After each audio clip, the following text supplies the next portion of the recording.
प्यारे बच्चों, आज हम जो हैं उससे आगे का पढ़ने वाले हैं, जहाँ पर हमने लॉज ऑफ रिफ्लेक्शन आपको पढ़ाए थे। यहाँ पर हम एक आज पेज नंबर 202 देखने वाले हैं। 202 में आपको देखने को मिलेगा कि हम किसी मिरर से इमेज कैसे देखते हैं। एक प्लेन मिरर होता है। प्लेन मिरर मतलब जो सामान्य दर्पण आपके घर पे है, साधारण दर्पण इसको कहेंगे, उससे आप किसी इमेज को कैसे देख पाते हैं। एक पिक्चर समझेंगे हम, और इस पिक्चर से हम क्या देख रहे हैं। फर्स्ट ऑफ ऑल आपको दिख रहा है यहाँ पर कि ये दर्पण है यहाँ पर, और ये दर्पण के आगे कोई व्यक्ति खड़ा है या कोई पेड़ है एग्जाम्पल। तो क्या होगा, या फिर कोई भी छोटी चीज़, डॉट चीज़, या सूरज रखा है। अब सूरज आपको कहाँ दिखाई देता है? शीशे के अंदर दिखाई देता है। शीशा तो आगे से प्लेन है और पीछे से रफ है, तो आपको सूरज जो है उसी डिस्टेंस पर दिखाई देगा जिस डिस्टेंस पर वो खड़ा है, या जिस डिस्टेंस पर आपको ऐसे दिख रहा है शीशे के अंदर, बराबर उसी दूरी पर आपको दिखाई देता है। ऐसा कैसे दिखाई देता है? उसके लिए हमारे पास जो नियम काम करते हैं वो लॉज ऑफ रिफ्लेक्शन ही होते हैं। एग्जाम्पल के तौर पे देखें यहाँ पर कि जब आप कोई ऑब्जेक्ट किसी मिरर के आगे रखा हो, तो क्या होता है, उसको सबसे पहले उस ऑब्जेक्ट से दो रेज़ कम से कम चलनी चाहिए, निकलनी चाहिए। ऑब्जेक्ट से तो हज़ारों रेज़ निकलती हैं, पर हमको केवल एक ही रे, यानी सूरज से तो हज़ारों किरणें निकलती हैं, या चंद्रमा से हज़ारों किरणें निकलती हैं। तो उसी किसी दो किरण को हमने लेना है जिससे हम उसका प्रतिबिंब बना सकें दर्पण के अंदर, यानी उससे इमेज बना सकें।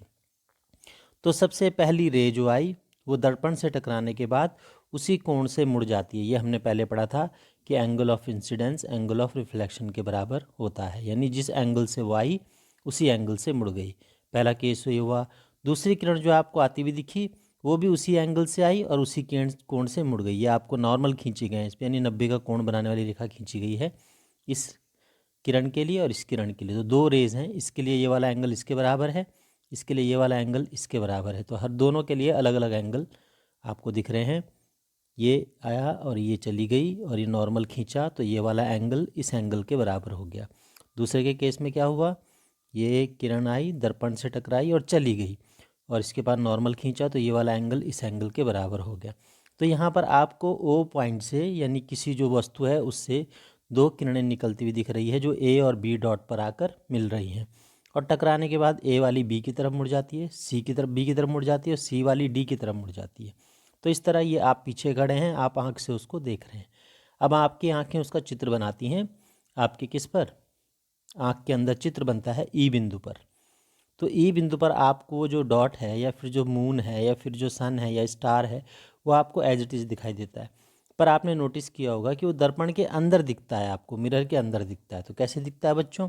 हमारी आंखें ये मान लेती हैं, हमारी आंखें जो होती है वो ये मुड़ा हुआ रास्ता नहीं देख पाती हैं, क्योंकि यहाँ पे तो मुड़ जा रहा है लाइट दर्पण से टकराने के बाद, जो मिरर है उससे टकराने के बाद। तो हमारी आंखें क्या कर देती हैं?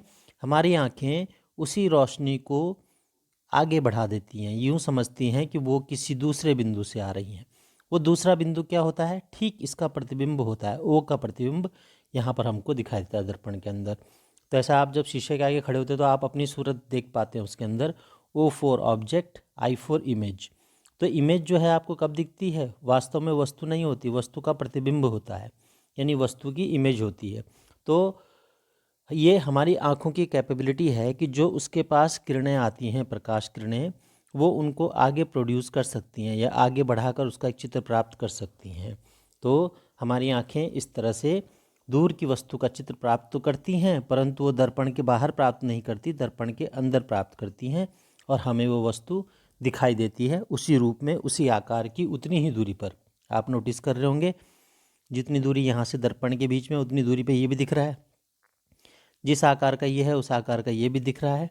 तो हमारी आंखें क्या करती हैं? डिस्टेंस से आने वाले ऑब्जेक्ट्स की जो रेज होती हैं उनको कलेक्ट करती हैं, और कलेक्शन के बाद उनकी एक इमेज मिरर के पीछे बनाती हैं, और ये मिरर जो है उतने डिस्टेंस पर बनती है जितने डिस्टेंस पर ऑब्जेक्ट खड़ा होता है। आपने कभी शीशे में अपने पीछे आने वाली किसी चीज़ को देखा होगा, गाड़ियों में आपने शीशे देखे होंगे, हालांकि उसमें दूसरे तरह के शीशे इस्तेमाल होते हैं, दर्पण इस्तेमाल होता है, पर फिर भी आपने उसके अंदर इमेज बनती हुई दिखी होगी। पीछे से कोई गाड़ी आती तो वो पीछे देखने वाले शीशे पर, रियर व्यू मिरर पर दिख जाती है। तो ऐसा ही दर्पण के अंदर जो चित्र बनता है उस चित्र को बनाने, सामान्य दर्पण के अंदर जो सीधा दर्पण होता है, प्लेन मिरर कहते हैं इसको, जो सीधा सपाट दर्पण होता है उस पर जो चित्र बनता है वो वस्तु से उतनी ही दूरी पर बनता है जितनी दूरी पर दर्पण है। जितनी दूरी पर दर्पण होगा उतनी दूरी पर वस्तु का चित्र भी बनेगा और उसी आकार का बनेगा, और सीधा है तो सीधा ही बनेगा, उल्टा है तो उल्टा ही बनेगा। इस प्रकार हम प्लेन मिरर में इमेजेस को देख पाते हैं। अब बच्चों, जो रिफ्लेक्शन होता है, जो रेज होती हैं, रिफ्लेक्ट होती हैं, ये हमने पढ़ा था लॉज ऑफ रिफ्लेक्शन पे। वो कितने प्रकार का होता है, इससे पहले हम एक चीज़ बताते हैं, वो है लेटरल इन्वर्जन। लेटरल इन्वर्जन क्या होता है? आपने कभी देखा होगा, आप किसी दर्पण के आगे खड़े हैं। अगर आप दर्पण के आगे खड़े हैं और आपने दर्पण में अपना बायां हाथ ऊपर उठाया है, तो जो दर्पण के अंदर जो आपको प्रतिबिंब दिखता है अपना, वो अपना दायां हाथ खड़ा करता है। यह आपने नोटिस किया होगा। तो इसका मतलब दर्पण के सामने आपका लेफ़्ट जो है वो उसका राइट बन जाता है। यहाँ पे लेफ़्ट है ये, तो यहाँ पे राइट बन जाता है। इसी को ही लेटरल इन्वर्जन कहते हैं, जहाँ पर किसी ऑब्जेक्ट का लेफ़्ट बिकम राइट। अगर आप बायां हाथ उठाओगे अपना, तो आपको शीशे में क्या दिखाई देगा कि आपका प्रतिबिंब कौन सा हाथ उठा रहा है? दाहिना हाथ। तो इस प्रकार हम नोटिस करते हैं कि दर्पण में चित्र समतल दर्पण में या प्लेन मिरर में जो हम कोई चित्र बनाते हैं, तो चित्र में उल्टी बात होती है। उल्टी बात क्या हो जाती है कि जो बायां हाथ होता है वो दायां बन जाता है, जो दायां हाथ होता है वो बायां बन जाता है। अगर आप बायां कान पकड़ोगे तो आपके दर्पण में आपका चित्र कौन सा कान पकड़ रहा होगा? दायां कान पकड़ रहा होगा। तो लेफ़्ट बिकम राइट, यानी मिरर में क्या होता है? मिरर उल्टी बना देती है। शीशे के पीछे जो आपको चित्र दिखता है उसमें ठीक उसका उल्टा दिखाई देता है। इसी को हम कहते हैं लेटरल इन्वर्जन, पार्श्व परिवर्तन, यानी साइड बदल जाना, साइड का बदल जाना। You may recall that in an image formed by a mirror, the left of the object appear on the right and the right appears on the left. This is known as lateral inversion. इसी को ही पार्श्व परिवर्तन या lateral inversion कहते हैं, यानी side का बदल जाना। तो बच्चों, हम बात कर रहे थे रिफ्लेक्शन के बारे में। रिफ्लेक्शन हम पढ़ चुके हैं कि जब किसी प्लेन मिरर पर आप कोई रोशनी डालते हैं तो वो रोशनी जो है वो बाउंस बैक हो जाती है, वापस वहीं से चली जाती है, जहाँ से आती है वापस उसी दिशा में चली जाती है या उसी माध्यम में चली जाती है। अगर ये हवा से आई है, एयर से आई है और किस पे गिरी है? ग्लास पे गिरी है, तो ग्लास से वापस एयर पे चली जाती है। ग्लास एयर से आई फिर वापस एयर में चली जाती है। इस प्रोसेस को हम कहते हैं रिफ्लेक्शन। अब रिफ्लेक्शन बच्चों दो तरह का हो सकता है, वो डिपेंड करता है कि आपकी सरफेस कैसी है। अगर आपकी सरफेस प्लेन है तो रिफ्लेक्शन कुछ ऐसा दिखाई देगा, प्लेन सरफेस पर कुछ ऐसा रिफ्लेक्शन दिखाई देगा जैसे यहाँ पर दिख रहा है। यानी जिस एंगल से जो रेज़ हैं वो गिरेंगी उसी एंगल से आगे भी बढ़ जाएंगी। तो इसको हम कहते हैं रेगुलर रिफ्लेक्शन। रेगुलर माने सतत, लगातार एक ही जैसा रिफ्लेक्शन होना। उसी एंगल से अगर हम जिस angle of incidence angle of reflection अगर बराबर होता है, इसका एंगल ऑफ इंसिडेंस और एंगल ऑफ रिफ्लेक्शन इस लास्ट वाले के एंगल ऑफ इंसिडेंस और एंगल ऑफ रिफ्लेक्शन के बराबर होगा, तो हम कहेंगे कि रेगुलर रिफ्लेक्शन हो गया। परंतु अगर ऐसा ना हो, आपकी जो सरफेस है वो ऐसी हो कि जो जिसमें उतार चढ़ाव हो, जैसे ऐसी सरफेस हो, तब क्या होगा? तब ऐसा नहीं होगा बच्चों, क्योंकि कोई बिंदु ऊपर होगा, कोई बिंदु नीचे होगा जहाँ पर आप कांटेक्ट कर रहे होंगे सरफेस से। तो यहाँ पर चेक करें रेगुलर रिफ्लेक्शन का, इरेगुलर रिफ्लेक्शन का एक एग्जांपल यहाँ पे देखें कि एक रे जो है वो डाली गई इरेगुलर सरफेस पर। इरेगुलर सरफेस क्या हुई? ऐसी कोई सरफेस जो ऊपर नीचे है। जब इस पर रेज डालोगे, चलो रेज तो अपने एंगल से गिरेंगी, परंतु कोई रे क्या होगी? हाइट पे गिरेगी, कोई लो पे गिरेगी। देखो, कोई हाइट पे गिर रही है और कोई लो पे गिर रही है, फिर ये और लो पे गिर रही है, लो पे गिरी, लो पे गिरी। तो बच्चों, ये हर एंगल से अलग अलग आपको क्या दिखाई देगा? कोण बदलते चले जाएंगे। कोई ऐसे जाएगा, कोई ऐसे जाएगा। क्यों जाएगा ऐसे? क्योंकि उनके पढ़ने के एंगल अलग अलग हो जाएंगे। तो इसी तरह को हम कहते हैं irregular reflection. Irregular reflection. Result आपके पास नीचे दिया गया है 16.7 में। क्या रिजल्ट दिख रहा है आपको? यहाँ पर आपको दिख रहा है कि सरफेस के ऊपर जब हमने ऐसे इरेगुलर सरफेस के ऊपर जब हमने रेज फॉल करते हैं हम लोग, तो रेज फॉल करने पे क्या होता है? ये जिस कोण से आया उस कोण से चला गया, चलो इसके लिए ये हो गया। लेकिन इस वाले के साथ आपको दिख रहा है कि ये तो इधर मुड़ गई, उल्टी दिशा में चली गई है। यहाँ पे आई तो यहाँ चली गई। ये वाली पता नहीं कितने कोण से मुड़ गई, इसका कोण बहुत बड़ा बन गया। तो इस तरह इरेगुलर सरफेस पे जो एंगल्स होते हैं वो बदल जाते हैं और हमें एक लगातार कोई चित्र प्राप्त नहीं होता है। ऐसा होता है कौन से, जैसे आपने अपनी टॉफ़ी की जो पन्नी होती है, अगर आप उस पर अपना चित्र देखना चाहोगे तो नहीं देख पाओगे, यानी अपनी पूरी सूरत नहीं देख पाओगे आप उस पर। उसके पीछे कारण क्या है, क्योंकि उसकी सरफेस कैसी होती है, इरेगुलर होती है। तो इरेगुलर सरफेस पर हमें क्लीन फिगर या क्लीन इमेज नहीं मिलती है। आगे हम बात कर रहे हैं, इसको हम कहते हैं डिफ्यूज्ड या इरेगुलर रिफ्लेक्शन, और जहाँ पर प्राप्त होता है उसको कहते हैं रेगुलर रिफ्लेक्शन, जहाँ पे हमको क्लियर इमेज मिलती है। आगे है, अगला टॉपिक है हमारे पास, क्या हमें सारी चीज़ें जो होती हैं वो रिफ्लेक्शन की वजह से दिखाई देती हैं। बच्चों, उस पर दो तरह की चीज़ें आ गई। एक चीज़ ये है कि अगर किसी चीज़ की अपनी लाइट नहीं है, माना किसी ऑब्जेक्ट की अपनी लाइट नहीं है, तो जब उस पर लाइट फॉल होती है तो हमें वो दिखाई देती है। उदाहरण के तौर पर, अगर आपका एक बंद बल्ब है, एक बल्ब है, वो तब तक आपको दिखेगा नहीं जब तक उस पर कोई लाइट नहीं पड़ेगी, यानी जब तक आप टॉर्च नहीं मारेंगे इस पर तब तक आपको बंद बल्ब दिखाई नहीं देगा। तो आप टॉर्च मारेंगे तो ये रिफ्लेक्शन के बाद आपको वापस जो है आपकी आंखों में चित्र बनेगा। तो ये तब होगा अगर ये बल्ब लेकिन जल रहा हो। दूसरा केस क्या है कि वही बल्ब है लेकिन वो जल रहा है।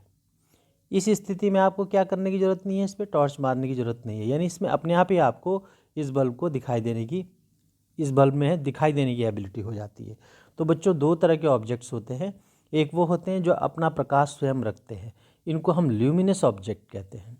ल्यूमिनस मीन्स प्रकाशिक, यानी जो प्रकाश दे सकते हैं।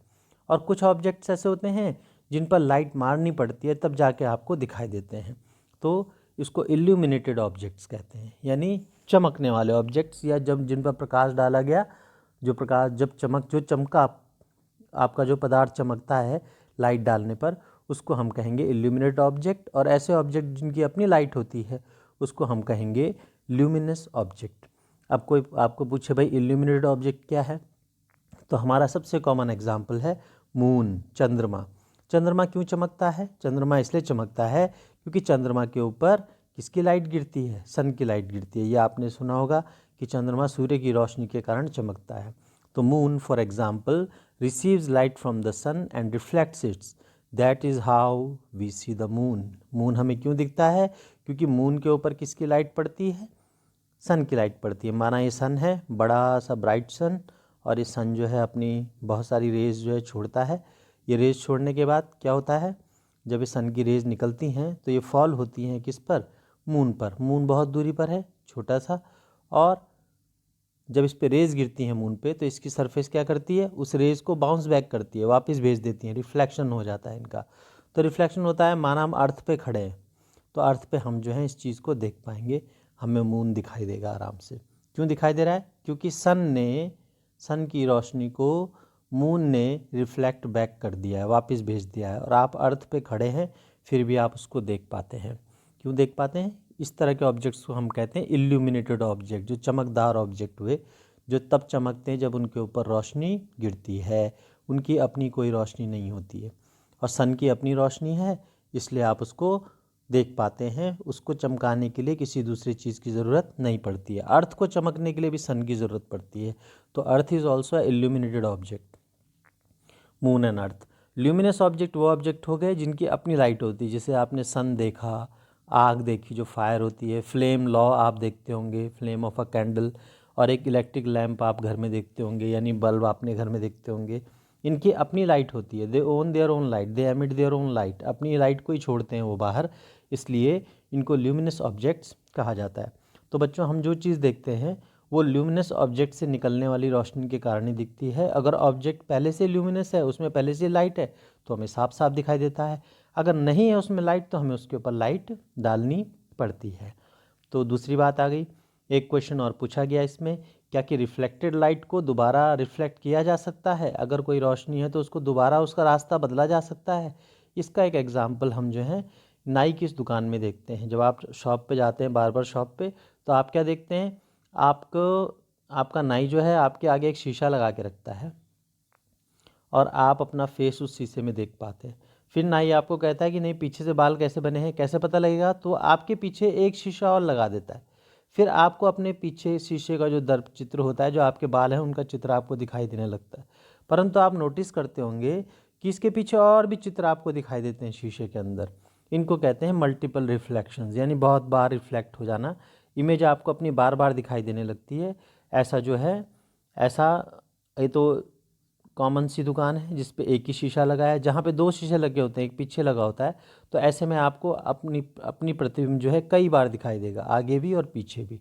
इसी को हम कहते हैं मल्टीपल रिफ्लेक्शंस, यानी हम कई बार जो है अपने एक ही लाइट को कई बार हम रिफ्लेक्ट कर सकते हैं। अब रिफ्लेक्शन बहुत बार होंगे तो आपको क्या दिखाई देगा, इमेजेस भी बहुत सारी दिखाई देंगी, इसलिए इनको कहते हैं मल्टीपल इमेजेस, यानी बहुत सारी तस्वीरें।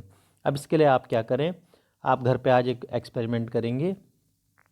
आप एक सिक्का लेंगे और दो शीशे रखेंगे। शीशे आपके घरों में होंगे जिनमें आप अपना चेहरा देखते हैं। एक ऐसे में रखेंगे और एक ऐसे में रखेंगे, 90 डिग्री के कोण पे रखेंगे आप दो शीशे। एक शीशा ऐसे में रखोगे और एक शीशा ऐसे में लगा के रखोगे, और ये सिक्का आप यहाँ पे रखोगे। ये सिक्का या कोई भी आप ऐसे थोड़ा बड़े आकार की चीज़ भी रख सकते हो, छोटी मतलब छोटा मतलब जो इन शीशों के बीच में आसानी से आ जाए, जिसका आप चित्र प्राप्त कर सको। अब बच्चों आप क्या करोगे, आप देखोगे कि इधर आपको कितने चित्र दिखाई दे रहे हैं और इस शीशे में आपको कितने चित्र दिखाई दे रहे हैं। क्या एक ही दिखाई देंगे या बहुत सारे दिखाई देंगे। अब आप क्या करोगे दूसरी स्थिति में, फिर आप इन शीशों का कोण जो है बदल दोगे, थोड़ा कम कर दोगे, 60 डिग्री का कोण कर दोगे। कितने डिग्री का, छोटा कोण कर दोगे। और फिर आप वस्तु को यहाँ पे रखोगे, माना आपने सिक्का रखा, तो आपको कितने सिक्के दिखाई दे रहे हैं यहाँ, इधर उधर चेक करेंगे। और फिर आप क्या करोगे, इनका कोण थोड़ा बढ़ा दोगे, ऐसा 120 डिग्री का कोण कर दोगे, ऐसा थोड़ा सा। फिर आप वस्तु यहाँ पे रखें। अब आप चेक करें कि यहाँ कितने चित्र दिख रहे हैं आपको, यहाँ कितने चित्र दिख रहे हैं। तो इस तरह हम पाते हैं कि जब दो शीशों के बीच में कोई वस्तु रखी जाती है तो हमें बहुत सारे चित्र अंदर की ओर प्राप्त होते हैं, लगातार सतत चित्र दोनों ओर प्राप्त होते हैं। इनको हम मल्टीपल इमेजेस कहते हैं। और ये क्यों होते हैं, क्योंकि इसमें लाइट बार बार रिफ्लेक्ट होती रहती है, एक शीशे से टकराकर दूसरे शीशे पर चली जाती है। एग्जाम्पल, अगर हम दो शीशे लें, ये शीशा है, एक शीशा ये है और एक शीशा ये है, यहाँ पर हम कोई वस्तु रखें तो यहाँ से रेज निकलेंगी, तो यहाँ से रेज आपके आँखों में आएंगी, आप आराम से देख पाओगे उस वस्तु का चित्र। फिर एक कुछ रेज यहाँ भी आएंगी, यहाँ पर भी आप उसका चित्र देख पाओगे। फिर बच्चों ये वस्तु जो है इस शीशे के लिए इमेज का काम करेगी, इमेज का। तो एक चित्र आपको इसके अंदर भी दिखाई देगा ऐसे, तो आपको वस्तु के कम से कम दो चित्र आपको शीशे के अंदर दिखाई देंगे ऐसे। तो क्यों दिखे ये, क्योंकि दो दो जगह जो है आपको रिफ्लेक्शन देखने को मिल रहा है, एक बाएं शीशे पे एक दाएं शीशे पे।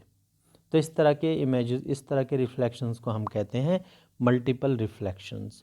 तो मल्टीपल रिफ्लेक्शन की वजह से हमें मल्टीपल इमेजेस दिखती हैं दो शीशों के बीच में, दो मिरर्स को जब हम एक साथ कॉम्बिनेशन में रखते हैं तो ऐसा हमें बार्बर शॉप पे दिखाई देता है। तो बच्चों यहाँ पर एक चित्र दिया गया है, images in the plane right angle at each other. देखो आपको क्या किया गया है, दो शीशे रखे गए, ये पहला दर्पण रखा गया है और ये दूसरा दर्पण रखा गया है, दोनों को 90 डिग्री के कोण पे रखा गया है। अब नॉर्मली क्या होना चाहिए था, जब आपने यहाँ पे बीच में कॉइन रखा तो आपको एक ही चित्र मिलना, दो ही चित्र मिलने चाहिए थे, एक ही शीशे पर एक ही शीशे पर। परंतु बच्चों आपको एक तीसरा चित्र भी प्राप्त हो रहा है। ये इसलिए हो रहा है क्योंकि ये जो अंदर का जो ये वो जो आपको चित्र दिख रहा है वो इसके लिए किसका कार्य कर रहा है, वस्तु का कार्य कर रहा है। तो कभी कभी अब इस ऐसा ही आपको यहाँ भी दिखाई देगा अंदर। तो ये जो है, जो प्रतिबिंब बना है, ये दूसरे दर्पण के लिए वस्तु का कार्य करने लगता है। इस वजह से आपको बहुत सारे प्रतिबिंब दिखते हैं। इसी को ही हम मल्टीपल इमेजेस कहते हैं। ऐसा हम करके देख सकते हैं, घर में एक एक्सपेरिमेंट करके देखें आप, दो शीशे आपस में ऐसे लगाएं, बीच में एक सिक्का रखें और आप पाएंगे कि आपको शीशे के बहुत सारे प्रतिबिंब आपको दिखाई दे रहे हैं। तो इस तरह हम मल्टीपल रिफ्लेक्शंस को चेक कर सकते हैं घर में। बच्चों इसी विधि द्वारा एक यंत्र बनाया जाता है जिसे कैलाइडोस्कोप कहते हैं। कैलाइडोस्कोप में क्या होता है, ये चित्र आपको दिख रहा है। कैलाइडोस्कोप में हम क्या करते हैं, तीन शीशे लेते हैं हम, तीन शीशे आपको दिख रहे हैं यहाँ पर। एक शीशा ये वाला है, एक नीचे वाला शीशा है जो पीछे की तरफ, और एक पीछे की तरफ, तीन शीशे लगाए गए हैं। इन तीनों को त्रिभुज के आकार में ऐसे जोड़ दिया जाता है, शंकु के आकार, इसे प्रिज्म के आकार में ऐसा जोड़ दिया जाता है। अब जब जोड़ते हैं तो इनको एक खोल के अंदर, गोल खोल के अंदर, सिलेंड्रिकल यानी बेलनाकार खोल के अंदर ऐसे बंद कर दिया जाता है, जिसे दिख रहा है आपको। बेलनाकार खोल के अंदर तीनों शीशे लगा दिए गए हैं। तो इस तरह इसको बंद कर दिया जाता है। फिर इसमें एक एंड से एक छेद कर दिया जाता है ऐसे, ताकि हम इसके अंदर देख सकें। और दूसरे एंड पर जो है एक कागज़ लगा दिया जाता है, वाइट कागज़ आर पार दिखने वाला। और साथ में यहाँ पर जो है कुछ चूड़ियाँ, चूड़ी के टुकड़े या कांच के टुकड़े, जो भी छोटे छोटे टुकड़े, रंगीन टुकड़े छोड़ भर दिए जाते हैं थोड़ी मात्रा में, कुछ ही मात्रा में, और इसको बंद कर दिया जाता है। जब हम इसको घुमाते हैं, अब एक कलेडोस्कोप जब घूमेगा अंदर से, तो आपको अलग अलग तरह की आकृतियाँ इसमें देखने को मिलेंगी। इसका मैं चित्र आपको, इसका वीडियो, संबंधित वीडियो मैं आपके ग्रुप में शेयर कर दूंगा, कैसे आप जो है 3 मिरर की हेल्प से कैलेडोस्कोप बना सकते हैं। अब क्वेश्चन आता है कि क्या सनलाइट कैसी होती है। सनलाइट जो है वो एक कलर से मिलके बनती है, बहुत कलर से मिलके बनती है। तो नॉर्मली बच्चों आपने देखा होगा कि आपको वाइट लाइट ही दिखती है, सूरज की रोशनी आपको, the sunlight is referred to as white light, आपको ऐसा दिखाई देता है। बट बच्चों ऐसा नहीं होता है, वो 7 कलर्स से मिलकर बनती है, 7 रंगों से मिलकर बनती है। ये रंग आपको इंद्रधनुष में दिखाई देते हैं। इंद्रधनुष में आपने, हालांकि वहाँ पे 3 या 4 रंग ही दिखते हैं, परंतु बच्चों इन रंगों को कहा जाता है, इनका एक क्रम है जिसे violet, indigo, blue, green, yellow, ऑरेंजी और रेड कहा जाता है। वी फॉर वायलेट,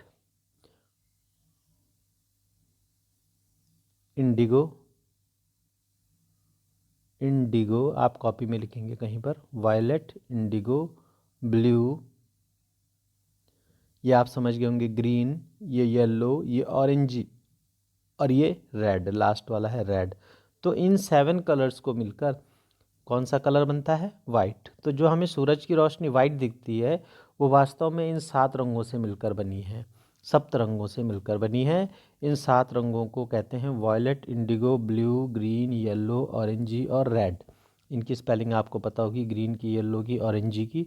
तो ये 7 रंग जो हैं, इनको कहते हैं बैंगनी, ये हुआ जामुनी, ये हुआ नीला। देखिए अलग अलग रंग, ये होगा बैंगनी, जैसे बैंगन का रंग होता है। अगला हो गया जामुनी, जैसे जामुन का रंग होता है। अगला हो गया या आसमानी या नीला। ठीक, तो इस तरह 3 रंग आपके नीले रंग से संबंधित हैं। उसके बाद हरा आता है, उसके बाद पीला आता है, उसके बाद नारंगी आता है और उसके बाद आता है लाल लास्ट में। तो इतने जो है रंग आपको, 7 रंग आपको देखने को मिलते हैं। इन्हीं 7 कलर से हमारी सनलाइट मिलकर बनी होती है। आज के लिए इतना ही है, बाकी हम देखेंगे अगले वीडियो में।